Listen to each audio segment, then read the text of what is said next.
ഒരു ഫ്രണ്ട് വഴിയാണ് ഞാൻ നെറ്റ്വർക്കിംഗ് കോഴ്സും നെറ്റ്വർക്കിൻ്റെ ഈ IT ഫീൽഡ് തന്നെ ഞാൻ ഇങ്ങനെ ക്ലിയർ ആയിട്ട് അറിയുന്നത് തന്നെ. ഇൻഫോ ക്യാമ്പസിലെ പ്ലേസ്മെൻറ്റ് ഡിപ്പാർട്ട്മെൻറ്റും പ്ലേസ്മെൻറ്റ് ഓഫീസറും ഒക്കെ ഈ ഒരു ഇൻ്റർവ്യൂവിലേക്ക് ഉദിത്തിനെ എത്തിക്കാനും അത് പ്രിപ്പയർ ചെയ്യാനും എത്രത്തോളം ഹെൽപ്പ് ചെയ്തിട്ടുണ്ടായിരുന്നു? ഇൻഫോ ക്യാമ്പസിൻ്റെ പ്ലേസ്മെൻറ്റ് അവർ മോക്കിൻ്റെ ഒരു തന്നിട്ടുണ്ട്. അതിനുപരി ഇൻഫോ ക്യാമ്പസിൻ്റെ CEO റിനി സാർ ഒരു ടീച്ചറായിട്ട് ഒരു മെൻറ്ററായിട്ടായിരുന്നു. സാറ് വകയും കുറേ മോക്ക് ഇൻ്റർവ്യൂകളും ക്ലാസ്സുകളും ഉണ്ടായിരുന്നു.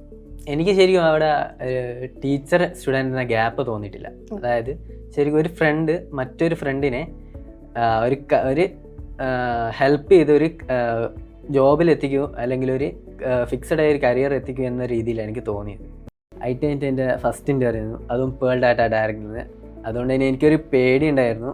പക്ഷെ അത് ഞാൻ ഒരു കൂൾ മൈൻഡിലൂടെ ഈ ഇൻ്റർവ്യൂ ഫേസ് ചെയ്ത് അതുകൊണ്ട് തന്നെ എനിക്കത് പ്ലേസ് ആവാൻ പറ്റി.